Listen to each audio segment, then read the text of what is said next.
Well, I want to welcome you both here. Mackenna, I want to start with you because there is a video of you sharing your experience. It's an incredible story with your baby daughter. You're holding her, speaking about how, her life is a miracle. And we'll get into the details of that. But it's a very personal story. What motivated you to speak out? What really motivated me was finding out that actually it's illegal in Colorado to obtain the life-saving care that me and my daughter received. So finding out about that, injustice was devastating, and it made me realize that there are other women out there that are also being prevented from being offered this life-saving care. And I really thought I was being punked when I found that out. So really, that's been the motivator, is wanting to let other women know, that this other option for this life-saving care exists, and to have Colorado reverse that law. Well, and I love the way that you introduced that, because I sort of held back on the issue because I want people to understand exactly what happened here. You found out you were pregnant, and I want you to fill in any blanks here because it's a very personal story, which you have shared, and you sought a chemical abortion, which now can be obtained through the mail. Yep. You were able to order it. It came to your home. It's a 2-pill regimen. You took the first pill and then you had second thoughts, right? Take us through what happened.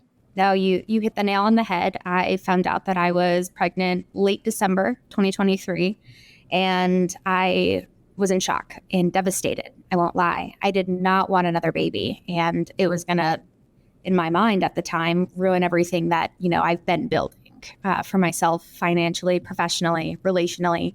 And I did. I ordered a chemical abortion kit online, delivered in just a couple days. And after taking that first pill, I immediately regretted that. I think if you look at it even deeper, I was never convinced that I should be taking that pill. While I was waiting for it to come in the mail, I was just kept telling myself, you're doing the right thing. You need to do this. There's no other option.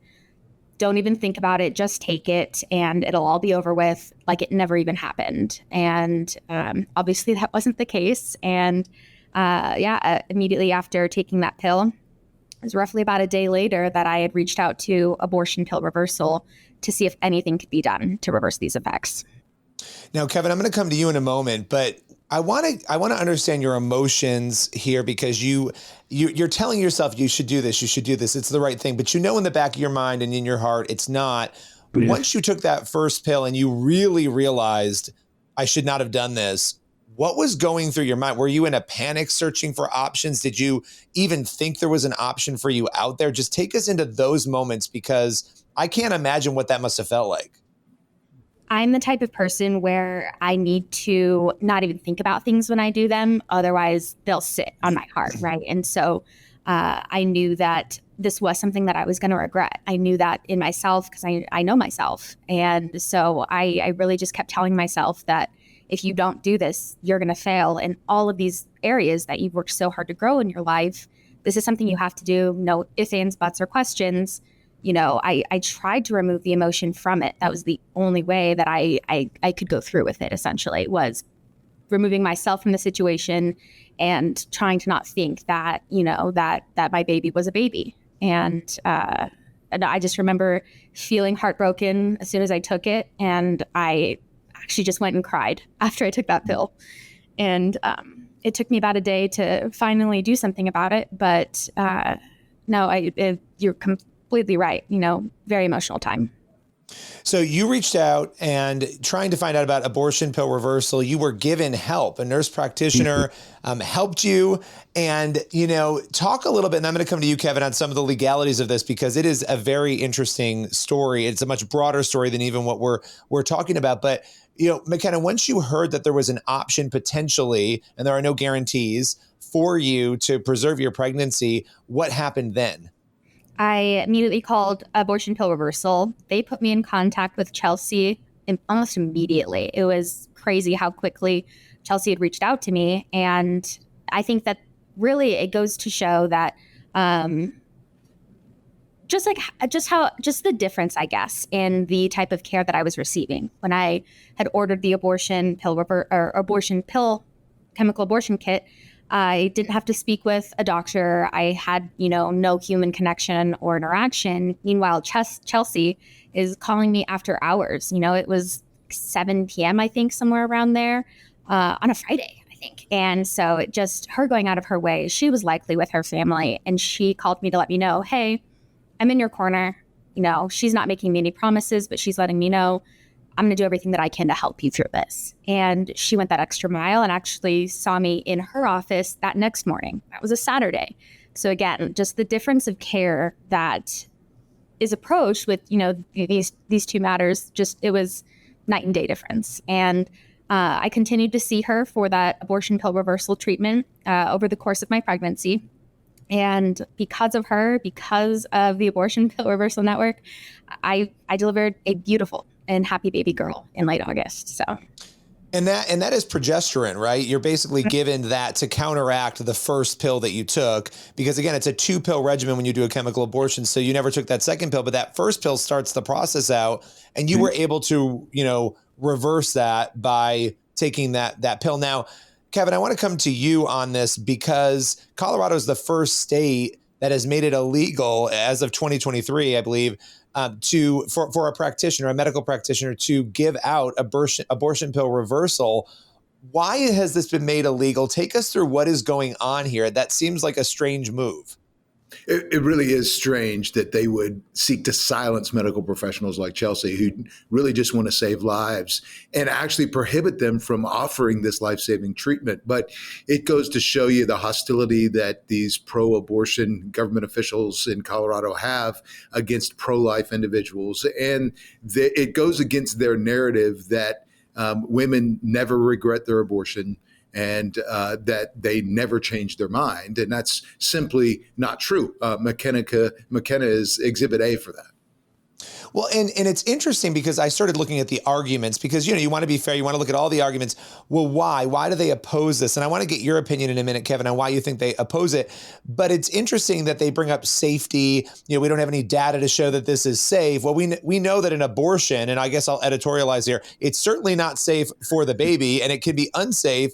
In fact, we have some who have said up to 6% of those who get chemical abortions will have complications of some sort. And Mackenna, you said you didn't even see a doctor. There was no interaction with any medical professional or human. So there's some issues of safety there potentially. But coming back to this, it doesn't seem like, if you're miscarrying, I believe they also give you progesterone, do they not? This is something that's given out to women in other circumstances. So what would make it dangerous, Kevin, in this circumstance to give it to a woman? It really doesn't make any sense because progesterone has been used for over 50 years to help stop miscarriages. And of course, 1 in 25 women who take chemical abortion end up in the emergency room. So there's really a disparity about the safety of what Colorado is encouraging and what they're prohibiting, what they're actually attempting to force women to go through with their abortion when they change their minds. Yes, and to clarify what I was saying, I meant to say if there's fear of a miscarriage, they might treat a woman with that. Yes. And okay, so take us through what you're hoping to accomplish. You're representing Chelsea, and the interesting thing here, correct me if I'm wrong here, but after Chelsea helped Mackenna, somebody filed a complaint, I believe, and that sort of sparked an investigation into Chelsea, and that's where you guys got involved in this. Correct, Kevin? That's correct. So an anonymous complaint was filed against her with the Board of Nursing, accusing her of violating Colorado's law that prohibits nurse practitioners like Chelsea from providing this life-giving care. So we joined a lawsuit with our friends at Beckett that puts this law on hold because it violates the conscience rights of medical professionals like Chelsea, which are critical for folks like her to be able to come in and help women like Mackenna protect their babies and save their lives and prohibit the enormous amount of regret that women who abort their children often feel later. It's interesting because I've seen these studies. They'll say they've done studies and women will say they don't regret abortion. But, Mackenna, I've interviewed many people over the years. I've covered this issue for a long time. Many women who absolutely regret their abortions. I've talked to people who the day that they had their abortion every year, they mourn that day, right? This is something people go to counseling for. So this idea that people don't regret it, I think that teamed with what we've seen. I live in New York. We have seen Letitia James here in New York say that there is no way to reverse an abortion. This is not something that can be done. This doesn't exist, right? So there's a couple of narratives here. Mackenna, not to beat a dead horse here, but I think this is important. What do you say in response to that when you have these politicians and others who are saying people don't regret this, A, and B, you can't reverse it? What is your response to them in light of your experience? I think it is absolutely a pro-abortion agenda. Colorado is saying that they're pro-choice, and when you look at the facts, given in my circumstance, they're not. They are pro-choice up until a certain point in the pregnancy, essentially, right? So they're pro-choice for allowing women to obtain that abortion, but they're not pro-choice for women that change their minds and decide that they don't want to go through with it anymore. Colorado, in summary, is just trying to force women to have abortions that they don't want, and just that narrative is just it's mind-boggling and it's disappointing. And like I said, I thought I was being punked when Chelsea was first breaking this down for me in one of our appointments. Yeah, I mean, it's just, it's so crazy to me. And look, I think it's important, and I love the way you've told your story, because you are highlighting the fact, Mackenna, that women do feel scared and they feel stuck. And when they find out about an unintended pregnancy, they're really struggling. And I think that's a reality, right? And it's something we have to talk about and be honest about. But what would you say if there is a person out there right now who is watching this or listening to it, and they are where you were last December when you found out that you were pregnant, and they are scared and they're not sure what to do? What would you say to them right now? I'd really look at why you're pushing yourself so hard to get this abortion.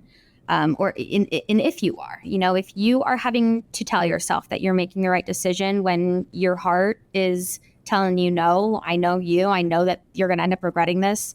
There are other options. If you're having to justify the decision and convince yourself you're making the right one, you're not. And that will become abundantly clear later down the road when you are having to go to counseling because of that decision that you made. And really, to women that are toying, or if they have taken the first pill in the chemical abortion protocol, you have a way out. If you're within that early window, and it's worth it to at least reach out, right? It's not necessarily meaning that it's not too late. And I think that's something to really hone in on, is you have options.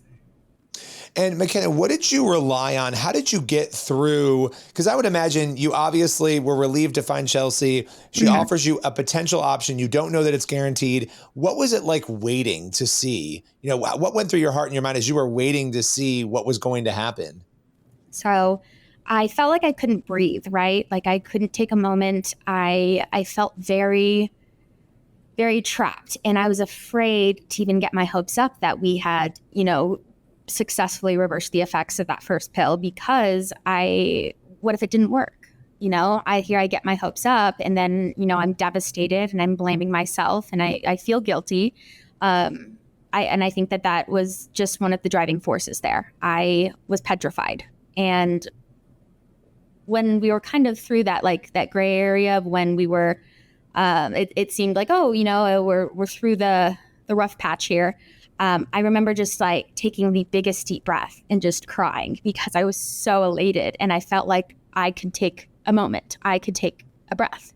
And that kind of plays in part of my daughter's name, Selah. It kind of in part with, the religious transition that I have come through in this process. And then also, Selah can mean, take a moment, take a beat, take a breath in Hebrew. And so that was one of the driving forces for her name as well. Well, I have to ask you about that now too, because you mentioned, religious, transition that you've had. What is that? What happened? How did you change? Yeah, I really wasn't, a devoted follower of Christ prior to this happening. And in times of strife, a lot of people do look to God. And I felt guilty actually doing that originally.